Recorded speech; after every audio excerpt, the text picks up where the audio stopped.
Howdy everybody, welcome back to the channel. Today we're talking about hybrid holsters. One of the main things I wanted to discuss about these holsters right here, I wanted to go over some design flaws. These types of holsters with leather backing and the Kydex Shell are very popular. They are kind of an entry holster for first-time concealed carriers, but I want to present to y'all some some reasons why you might want to rethink this idea that you might not have thought before. I'm going to put a link below to a post that Dark Star Gear has made on their Facebook page. They kind of touch on some other stuff that I'll be discussing, but nonetheless, it kind of piggybacks on this. But what we have here, this is an Old Faithful holster. This was actually, I think, one of the first holsters I ever purchased to start concealed carrying my Glock 19. As you can see, it is very well worn. And like I said, these holsters are kind of the entry level for people that are getting into concealed carry. Why? Because they are comfortable. It's very difficult to get used to having a gun on you at all time, and having something comfortable kind of helps you carry it more often.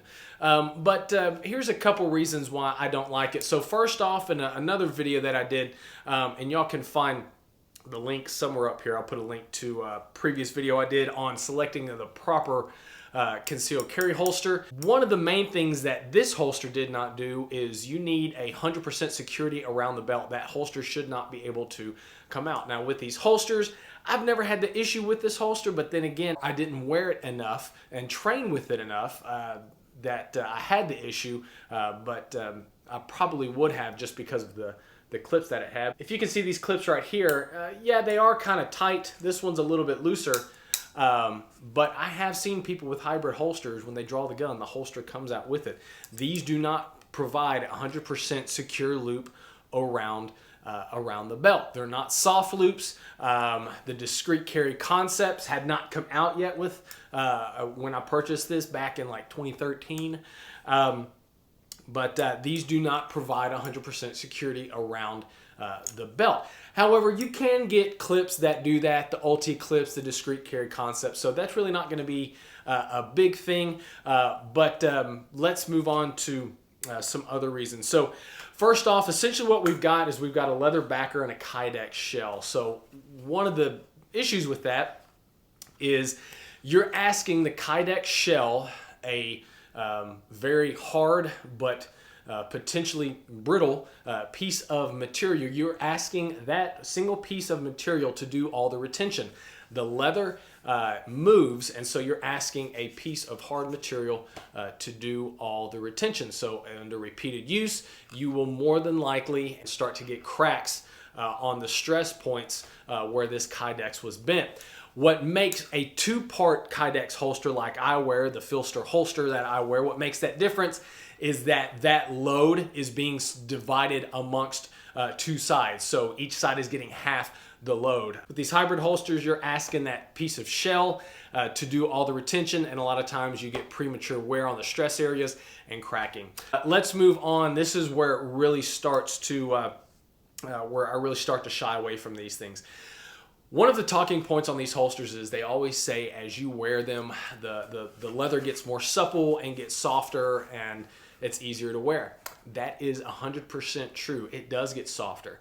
But as we remember, like I said in the previous videos, the main purpose of a holster is to protect the trigger guard. If this leather starts to become supple and move around and flexible, there is a potential for this leather to engage and get inside that trigger guard, to potentially engage your trigger, especially if you're reholstering. With it being so soft, it could engage that trigger guard. So that's one reason why I'm not a big fan. And then the last, this little part right here, we talk about on holsters, we need to be able to reholster with one hand securely. I'm a big guy. We got love handles, guys. These holsters are designed to be carried at 3, 4, 5 o'clock.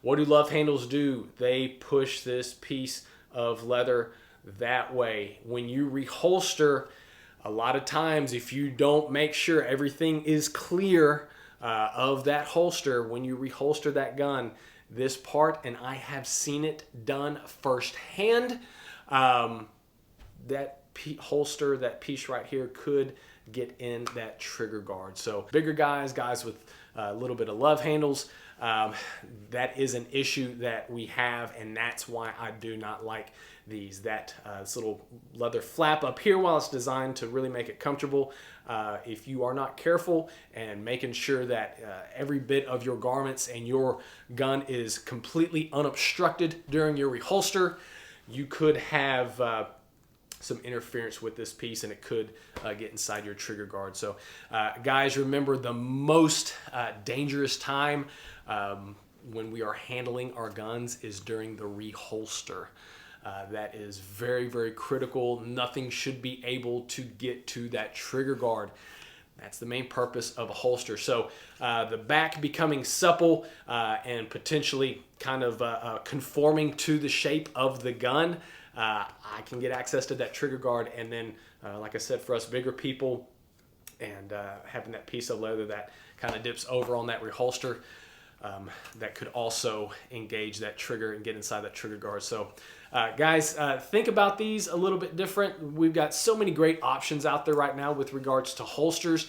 And like I said, while these are comfortable, and a lot of people use these as an entry level, because they are so comfortable to wear, there are some inherent design flaws, and it's not just to this specific brand, it's to the design of this holster. So please think about your decisions before you make it. I've got hundreds of dollars tied up into these things that it's just wasted money. So be smart, guys. Be smart on your purchases. Make good choices. I'll have links below to the holsters that I wear. I recommend, but like I said, Dark Star Gear. I'll put a link to their Facebook post. Be smart on your purchase, guys. Don't necessarily go for the coolest thing or the thing that fits the best. We got to remember what's the purpose of the holster, and we need to be smart and safe. Thanks, guys. Be safe, be smart, be skilled. Catch you on the next video. The only people that this wouldn't apply to is those of you who need to gain weight and need a peanut butter sandwich and aren't that big. I digress. We